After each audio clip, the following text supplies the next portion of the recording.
Hello, welcome to the update. I'm Susie Thompson. King Charles has been diagnosed with cancer. Buckingham Palace confirming the diagnosis in a statement, but not specifying which type of cancer the monarch is facing. The 75-year-old recently underwent surgery for an enlarged prostate.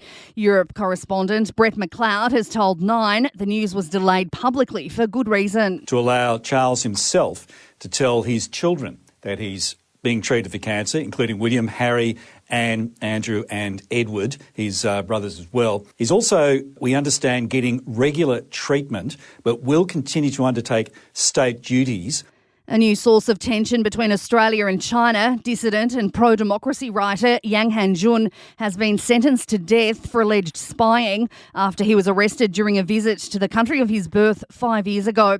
If no other convictions are recorded over the next 2 years, the 58-year-old from Sydney will face life in prison. Elaine Pearson from Human Rights Watch has told the BBC Dr. Yang had limited access to lawyers and Australian diplomats. This is really an outrageous sentencing that someone could be given a suspended death sentence. What we've seen in this case is myriad due process violations from start to finish. Yang himself has alleged torture, forced confessions, particularly in the earlier period of interrogations.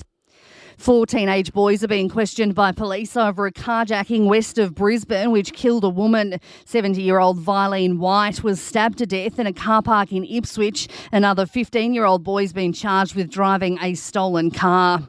The British High Court is hearing a case to work out if Brisbane-born businessman and computer scientist was in fact the founder of Bitcoin. The cryptocurrency was launched in 2009 by Satoshi Nakamoto, whose exact identity is still a mystery. Craig Wright says it was in fact him.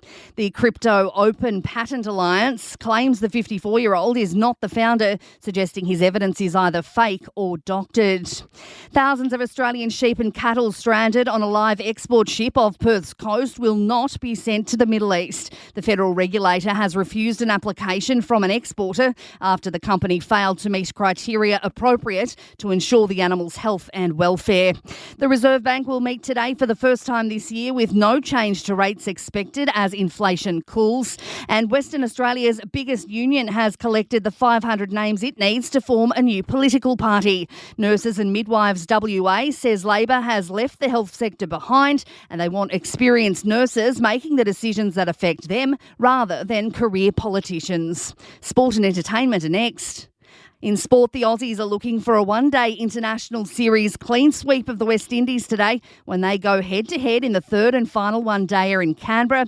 Ben McDermott has been brought into the Australian squad as cover for Matt Short, who has a low-grade hamstring injury. Both sides will then play 3 T20s starting on Friday in Hobart.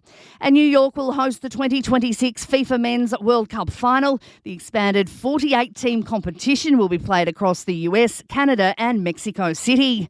In entertainment news, Pink has been photographed hanging out with her kids at Bondi Beach ahead of the Aussie leg of her world tour. The 44-year-old was last here in 2020 when she performed for bushfire-affected communities.